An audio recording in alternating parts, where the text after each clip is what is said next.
Hi friend, আমি Shila's cooking চ্যানেলের পক্ষ থেকে আপনাদের সবাইকে স্বাগত জানাই। আজ আমি বানাচ্ছি ভেটকি মাছের পাতুরি আর লাঞ্চ থালি শেয়ার করলাম। যদি ভালো লাগে প্লিজ লাইক সাবস্ক্রাইব কমেন্ট করতে ভুলবেন না। আপনাদের ভালোবাসা। এটা হচ্ছে 1.5 কিলো সাইজের ভেটকি মাছ আছে। ভেটকি মাছের পাতুরি বা ভেটকি মাছের কি বানাতে পারি রেসিপি আপনাদের সঙ্গে শেয়ার করব। আজ আমরা বাজার থেকে মাছ নিয়ে এসেছি, কেটে কুটে পরিষ্কার করে নিয়ে আপনাদের সামনে চলে আসব। আমি সবসময় বাজার থেকে মাছ কেটে নিয়ে আসি, কারণ আমি মাছ সেভাবে কাটতে পারি না, তাই আমার হাজব্যান্ড আজকে মাছটা কেটে দিচ্ছেন, তাই আপনাদের সঙ্গেও শেয়ার করলাম। পুরো রেসিপি দেখতে থাকুন আর ভালো লাগলে চ্যানেলটাকে ফলো করুন। আজ আমি ভেটকি মাছের পাতুরি বানাবো, তার জন্য এখানে 6 পিস আমি ভেটকি মাছের পেটি নিয়ে নিয়েছি। আমাদের গ্রামের দিকে তো পিলে সেভাবে বানাতে পারে না, তাই আমি ভেটকি মাছের পেটি দিয়েই আজ পাতুরি বানাবো। এখন প্রথমে আমি লবণ হলুদ আর লবণ দিয়ে দিলাম, তারপরে লেবুর রস দিয়ে মাখিয়ে 2-5 মিনিট বা 10 মিনিট রেখে দিতে হবে। আপনারা যদি লেবু না দিতে চান তাহলে দিতে পারেন, ভিনিগারও দিতে পারেন, কিন্তু লেবুর রস দিলাম। লেবুর রস দিয়ে লবণ দিয়ে ভালো করে মাখিয়ে রেখে দেবো। কম করে দিই।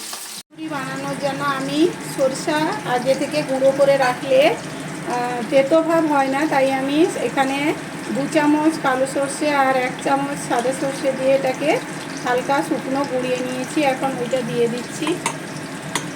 আমার এখানে পেটি আছে 8 পিস, তার জন্য মশলাটাও একটু বেশি লাগবে, তাই আমি এখানে 4 চামচ বা 3.5 চামচ মতো আমি সরষার গুঁড়া দিয়েছি। আর দিচ্ছি নারকেল বাটা, নারকেলটা কুড়িয়ে নিয়েছি, নারকেল কুড়াটা দিচ্ছি, ওটা বেটে যাবে। আর লাগবে কাঁচা লঙ্কা, যে যেরকম ঝাল খেতে চাইবেন ওই হিসেবে কাঁচা লঙ্কাটা দিবেন। আর দিচ্ছি 1 চামচ মতো টক দই। লবণটাও দিয়ে দিচ্ছি, লবণ দিয়ে দিলে তেতো ভাব আসবে না। এখন পাতুরিতে আমি মাছটার মধ্যে সর্ষে নারকেল আর দই দিয়ে যে মিক্সটা করে রেখেছিলাম ওটা দিয়ে দেবো। বাটাটা দিয়ে দিলাম। এখানে কিন্তু একটু আমি জল দিইনি, যে দইটা দিয়েছিলাম ওটার সঙ্গেই বাটা হয়ে গেছে। জল দিলে বেশি পাতলা হয়ে গেলে তাহলে আর পাতার মধ্যে মোড়া যাবে না। মশলা এখন ওই বাটাটা দিয়ে দিয়েছি। আর এখানে পাতুরিতে কিন্তু সরষের তেল ছাড়া হয় না, তাই সর্ষের তেল দিয়ে দিলাম।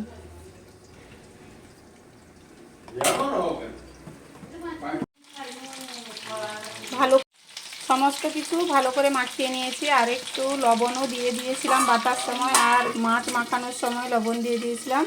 এখন 2 মিনিট আমি একটু মজার জন্য রেখে দিচ্ছি, মজে যাবে মাছের সঙ্গে।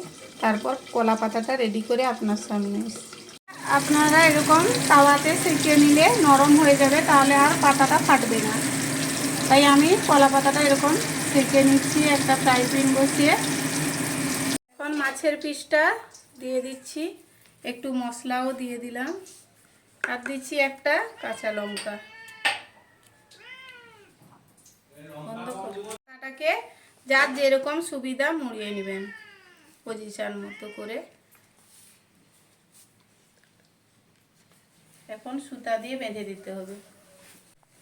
এখন বোতাটাতে আমি ভালো করে মুড়িয়ে নিয়েছি, আর আমার মেয়ে সুতো দিয়ে ভালো করে বেঁধে দিচ্ছে। বেঁধে দিলে আর আর ফেটে বেরোবে না মশলাটা, তাই একটু ভালো করে বেঁধে নিতে হবে। বেঁধে নিয়ে আবারও একটা আমি আপনাদের সামনে বানানো দেখিয়ে দিচ্ছি।